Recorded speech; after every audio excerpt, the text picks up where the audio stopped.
Sobron ya. Di Sobron. Jadi Mas saya Fajar, juga wamen. hobi berkegiatan di organisasi, jadi dia jadi aktivis.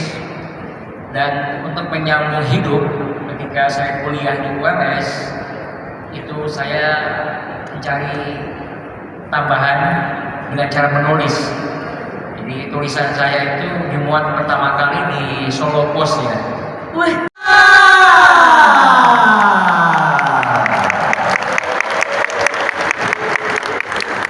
Dan selanjutnya berkenan juga kepada jajaran direksi Solo Post Media Group untuk dapat menandatangani mock-up buku yang sudah kita launching bersama, spesial persembahan dari Solo Post Media Group. Oke, silakan untuk ditandatangani, monggo silakan Bapak Ibu untuk tanda tangan terlebih dahulu. Oke. Iya. Dan selain kita launching bersama di kesempatan Noise yang hari ini, tentu saja ada beberapa yang nanti akan kita bagikan. Dari sekian banyak yang sudah mendaftar untuk mengikuti acara ini, ada beberapa orang yang beruntung untuk mendapatkan buku ini langsung di saat launchingnya secara cuma-cuma. Kami silakan untuk dari rekan-rekan panitia untuk para pendaftar yang Sudah sampai lokasi. Nah, ini ditunggu sama teman-teman semuanya nih. Turun dulu.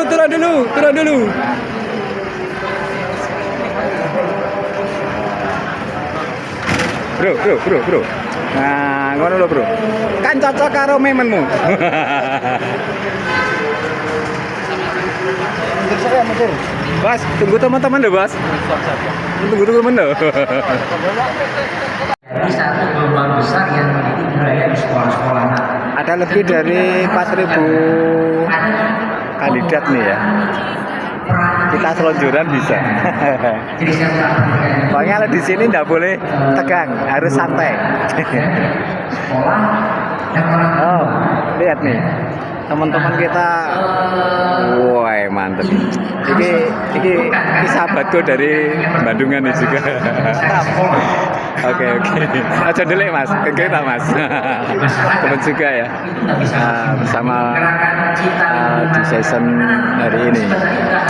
Diberikan contoh oleh gurunya, oleh orang tuanya, oleh masyarakat.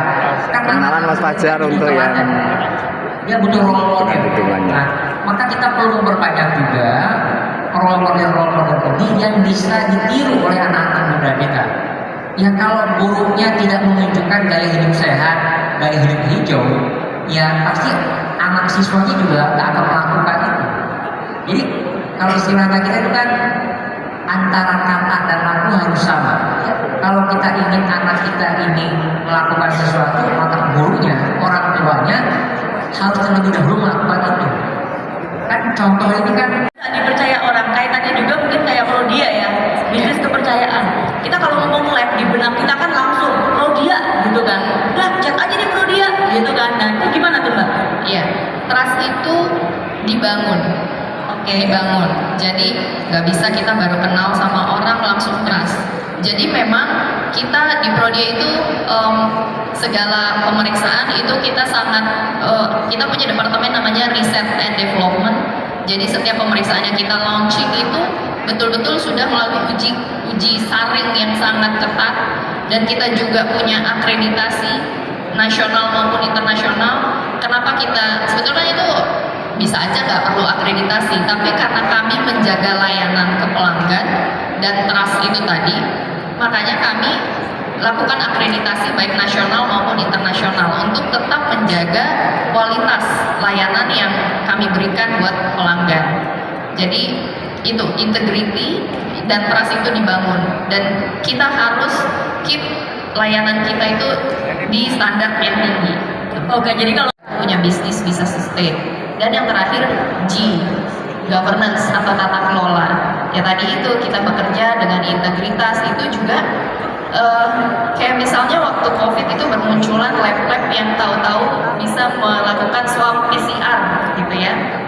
Tapi mereka nggak akan bertahan lama karena mereka tidak menjaga tata kelolanya. Jadi itu aspek sustainability sebetulnya cukup luas ya. Jadi ada E, S, dan G. Itu yang bisa saya sampaikan begini. Setnya kita ukur, ya, kita ukur keberhasilannya, kita catat semua sehingga itu menghasilkan sesuatu yang lebih bisa bernilai.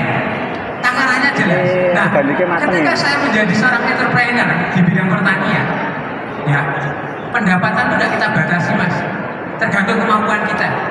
Kalau kemampuan kita dari sisi permodalan kurang, kita keluar zona sedikit, Mas.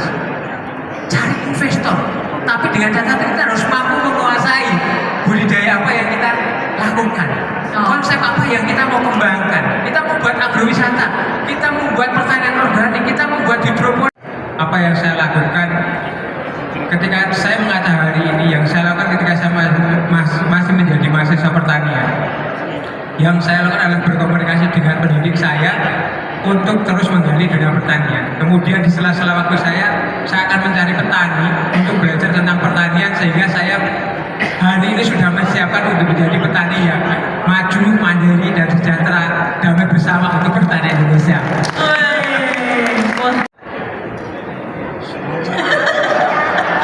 Kan Pak? Dapat? Dapat. Oke, ya silakan Pak Kadin. Yang pertama, saya akan mencari ilmu dan praktek langsung di lapangan terkait dengan pertanian dan orang tua. Usia 25 tahun. Iya.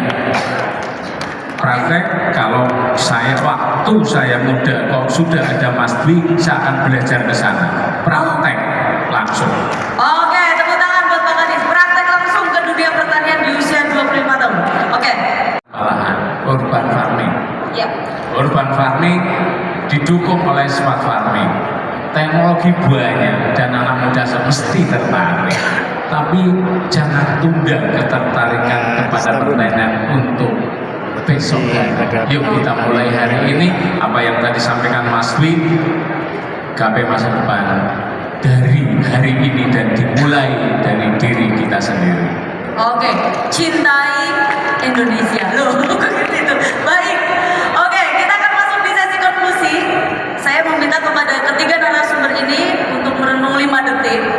Flashback seakan-akan kembali di usia 25 tahun. Ada yang usianya 25? Berapa tahun lalu itu? Masih 25 sekarang. Silakan Mbak Marina. Kalau saya umur 25 ya, memulai hal-hal baik lebih awal. Memulai hal-hal baik lebih awal. Iya. Contohnya. Jadi apapun, kayak kalau sekarang ya udah usia mau kepala 4 gitu. Jadi hal-hal baik itu kayaknya kok baru kita lakukan belakangan-belakangan. Kalau kita lakukan lebih awal, katakan di usia 25 kita sudah set hal-hal baik itu, suksesnya lebih cepat. Ini buat teman-teman ini belum terlambat nih, gitu ya. Jadi mulai hal baik lebih awal, lebih.